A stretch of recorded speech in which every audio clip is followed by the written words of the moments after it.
Good morning, students. Today I'll be discussing on the topic agrobacterium mediated gene transfer in plants.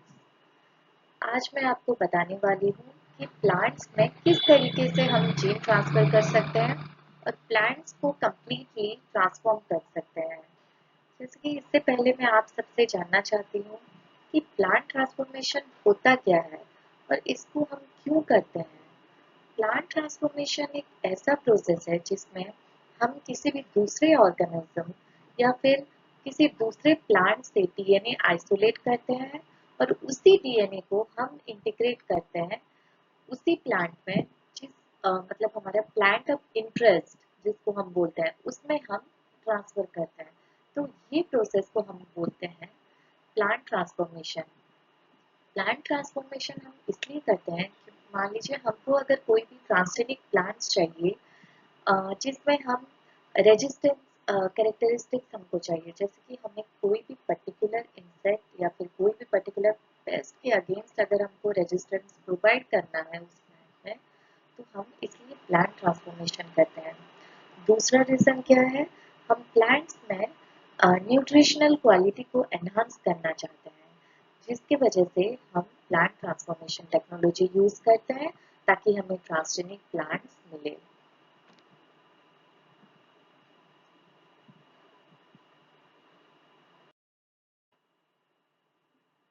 तो चलिए जानते हैं agrobacterium tumefaciens ये किस तरीके का बैक्टीरिया है।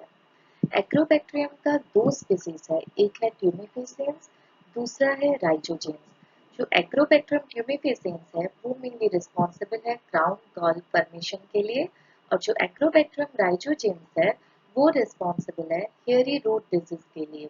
तो जो एग्रोबैक्टीरियम ट्यूमिफेसियंस है ये एक सॉइल बॉर्न बैक्टीरिया है, rod shape gram negative bacteria है। इसकी जो फैमिली है वो है राइजोबियसी। ये मेनली डाइकॉट प्लांट्स को इन्फेक्ट करता है, ये मोनोकॉट्स को अफेक्ट नहीं करता है। ये क्या करता है, आपका जो प्लांट्स है उसमें मान लीजिए कहीं पे अगर वुंड क्रिएट होता है, वुंड से क्या होता है आपका कुछ केमिकल सिग्नल्स रिलीज होते हैं। मान लीजिए फिनोलिक कंपाउंड जिसको हम बोलते हैं एसिटोसिरिंजॉन या फिर आप लोग बोल सकते हैं। तो जो एसिटोसिरिंजॉन को वो डिटेक्ट करता है बैक्टीरिया, बैक्टीरिया फिर जाके आपके प्लांट के सेल वॉल में अटैच हो जाता है। जब अटैच होता है तो प्लांट सेल में एक न्यूक्लियस होता है, न्यूक्लियस में जीनोम होता है। तो वैसे ही जो एग्रोबैक्टीरियम है उसके अंदर भी क्या होता है, एक न्यूक्लियस होता है प्लस उसके अंदर क्या होता है, एक एक्स्ट्रा क्रोमोसोमल डीएनए होता है, ठीक है, जिसको बोला जाता है टीआई प्लाज्मिड। टीआई प्लाज्मिड में टी डीएनए रीजन होता है जो कि प्लांट सेल के जो जीनोम होता है उसमें जाके वो ट्रांसफर हो जाता है और ट्यूमर फॉर्मेशन करता है। उसके बाद जो प्लांट है वो कंप्लीटली रिकम्बिनेंट हो जाता है या फिर न्यू नोबल हो जाता है, ट्रांसजेनिक प्लांट हम जिसको बोलते हैं।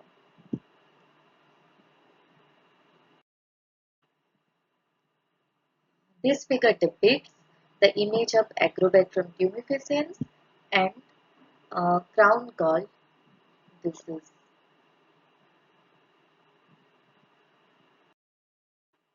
नेक्स्ट ये एक एक्सपेरिमेंट किया गया था गाजर में। गाजर के दो पीसेस लिए गए थे। एक पीस था क्या आपका हेल्दी था, मतलब उसमें किसी तरीके का कोई भी ट्रीटमेंट नहीं प्रोवाइड किया गया था। जो दूसरा वाला आप देख पा रहे हैं, सेकंड,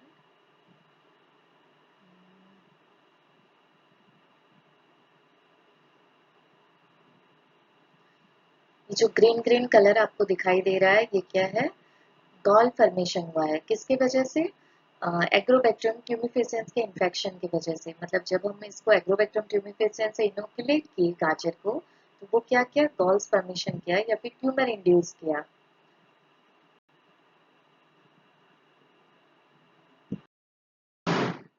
जो टीआई प्लाज्मिड जिसके बारे में मैंने आपको पहले स्लाइड्स में बताया, तो उसकी स्ट्रक्चर के बारे में चलिए हम जानते हैं। टीआई प्लाज्मिड यानी कि ट्यूमर इंड्यूसिंग प्लाज्मिड, इसमें कई तरीके के रीजन्स होते हैं, जैसे कि सबसे जो इम्पोर्टेंट रीजन है वो है टी डीएनए रीजन।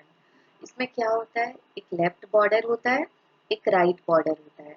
तो जो टीआई प्लाज्मिड है इसका size approximately 200 kilo base pair होता है। ये जो लेफ्ट बॉर्डर है ये उतना काम नहीं करता है, मतलब ट्यूमर इंडक्शन में जो राइट बॉर्डर है ये मेनली रिस्पॉन्सिबल होता है ट्यूमर इंडक्शन प्रोसेस के लिए। इसका एक ऑरिजिन ऑफ रेप्लिकेशन होता है जिसमें आपका रेप्लिकेशन इनिशिएट होता है। नेक्स्ट है आपका वायरुलेंस रीजन। इसमें वायरुलेंस जीन्स होते हैं। ये क्या होते हैं, ये क्या करते हैं, जो टीडीएनए का को जो प्रोसेसिंग होता है, टीडीएनए का जो प्रोसेसिंग होता है और टीडीएनए को जो मतलब ट्रांसफर किया जाता है उसमें ये वायरुलेंस रीजन हेल्प करता है। उसके बाद आपको इसमें दिखाई दे रहा है ऑक्सिन है, साइटोकाइनिन है। ये तो प्लांट ग्रोथ हार्मोन्स हैं जो कि प्लांट ग्रोथ प्रोसेस में हेल्प करते हैं। जैसे कि आपको अगर रूट का ग्रोथ ज्यादा चाहिए तो आप क्या करते हो, ऑक्सीजन उसमें ज्यादा डालते हो, साइटोकाइनिन कम लेते हो। मान लो आपको शूट ग्रोथ चाहिए तो उसमें साइटोकाइनिन ज्यादा डालते हो, लो ऑक्सीजन लेते हो। मतलब इधर रूट ग्रोथ हो या फिर शूट ग्रोथ हो, दोनों के लिए दोनों का प्रोपोर्शन चाहिए हमको। ऐसा नहीं कि बस आप अगर ऑक्सीजन दे रहे हो तो आपका रूट ग्रोथ होगा, नहीं, आपको ज्यादा क्वांटिटी में ऑक्सीजन देना है प्लस लो क्वांटिटी में आपको साइटोकाइनिन प्रोवाइड करना है। ओपाइन, ये क्या करता है, ये एक एमिनो एसिड है। ये एक नाइट्रोजन सोर्स के हिसाब से काम करता है। जो एक्रोबैक्टीरियम है उसके लिए खाने के तरीके खाने के हिसाब से काम करता है। ओपाइन कैटाबोलिज्म रीजन, इस रीजन में क्या होता है, ये जो रीजन है ये कैटाबोलाइज करता है आपका ओपाइन को।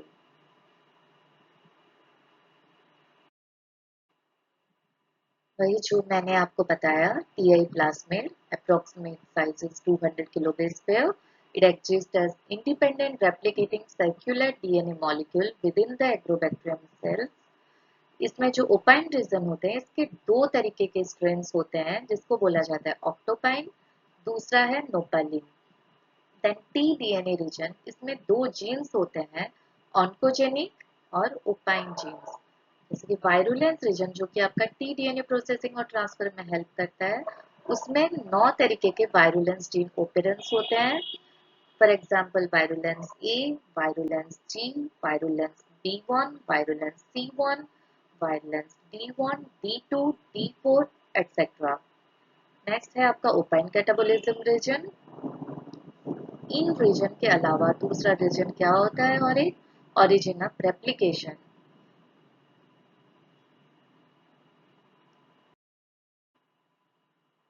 जैसे मैंने आपसे कहा कि कैसे किस तरीके से प्लांट सेल्स में ऊन क्रिएट होता है, ऊन से कैसे केमिकल रिलीज होता है, फिर उसके बाद कैसे आपका एग्रोबैक्टीरियम जाके ये जो प्लांट का जो सेल वॉल है इसमें अटैच होता है। उसके बाद उसका जो टी डीएनए पोर्शन है वो आपके प्लांट सेल के न्यूक्लियस में जो जीनोम होता है उसमें ट्रांसफर करता है। उसके बाद जो आपका प्लांट सेल होता है वो कंप्लीटली ट्रांसफॉर्म हो जाता है और क्राउन गॉल फॉर्मेशन होता है। ये देख पा रहे हैं ना, जो सोलन वाला जो स्ट्रक्चर है उसको हम लोग क्या बोलते हैं, क्राउन गॉल।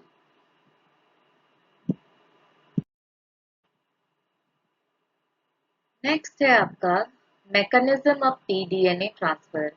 किस तरीके से जो मतलब टीडीएनए ट्रांसफर हो रहा है उसके पीछे क्या मैकेनिज्म है। इसमें 6 स्टेप्स है। पहला स्टेप जैसे कि मैंने आपसे कहा, प्लांट सेल में ऊन क्रिएट होगा, उसके बाद कुछ केमिकल्स रिलीज होते हैं। सेकंड में क्या होता है, आपका जो एग्रोबैक्टीरियम है वो अटैच हो जाता है प्लांट सेल वॉल के साथ। तो जब वो अटैच होता है, एग्रोबैक्टीरियम में टीआई प्लाज्मिड होता है। टीआई प्लाज्मिड में क्या रीजन होता है, वायरुलेंस रीजन। तो वायरुलेंस रीजन में कुछ जीन्स होते हैं, वायरुलेंस ए और वायरुलेंस जी। ये दो जीन सबसे पहले एक्टिवेट हो जाते हैं। तीसरा स्टेप में आपका क्या है, जो वायरुलेंस ए और वायरुलेंस जी जीन है ये क्या करते हैं, बाकी जो जीन्स हैं जैसे कि वायरुलेंस सी हो गया, डी हो गया, ई, ये तीनों जीन्स को एक्टिवेट करते हैं। उसके बाद फोर्थ स्टेप में आपका क्या होता है, ये जब जीन एक्टिवेट हो जाता है जिसकी वजह से ये सारे जीन टी डीएनए को प्रोसेस करते हैं, मतलब उसके ट्रांसफर में हेल्प करते हैं। उसके बाद आपका टी डीएनए जो है वो ट्रांसफर हो जा रहा है, मतलब बैक्टीरिया से निकल आ रहा है। बैक्टीरिया का जो साइटोप्लाज्म है उससे निकल के वो एंटर कर रहा है किसमें, आपके प्लांट सेल के न्यूक्लियस में। फिर न्यूक्लियस में क्या है, आपका जीनोम है। तो फाइनली आपके जितने भी वायरुलेंस जीन्स हैं, वायरुलेंस जीन्स जो T DNA, sorry virulence genes नहीं, टी डीएनए जो है प्लस एसोसिएटेड प्रोटीन्स जितने भी हैं वो वायरुलस B1 जीन के मदद से जो न्यूक्लियस में जो जीनोम है उसमें इंटीग्रेट हो जा रहा है ये T-DNA.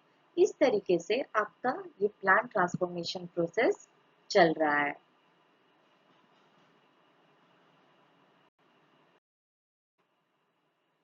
So finally conclusion, tumor formation is a transformation process of plant cells. tDNA genes don't play any role during the transfer process. Any foreign DNA placed between the tDNA borders can be transferred to plant cells. इसका मतलब ये है जो हमने देखा tumour formation ये किस तरीके से हो रहा है, एक ट्रांसफॉर्मेशन प्रोसेस है प्लांट सेल्स में। जो आपका टी डीएनए है ये रिस्पॉन्सिबल है ट्यूमर फॉर्मेशन के लिए, लेकिन टी डीएनए में जो भी जीन्स है वो कोई भी डायरेक्टली रोल प्ले नहीं कर रहा है आपका ट्रांसफर प्रोसेस में। तो आपका जो टी डीएनए है ये किस तरीके से ट्रांसफर हो रहा है, कोई भी फॉरेन डीएनए या फिर जो भी हम लोग बाहर से कोई भी डीएनए ला रहे हैं उसको हम क्या कर रहे हैं, अगर टी डीएनए का जो दो बॉर्डर्स है लेफ्ट बॉर्डर और राइट बॉर्डर उसके बीच में अगर हम लाके फॉरेन डीएनए को अटैच कर रहे हैं उस तरीके से क्या हो रहा है उसको हम प्लांट सेल्स के अंदर इंटीग्रेट कर रहे हैं या फिर ट्रांसफर कर रहे हैं।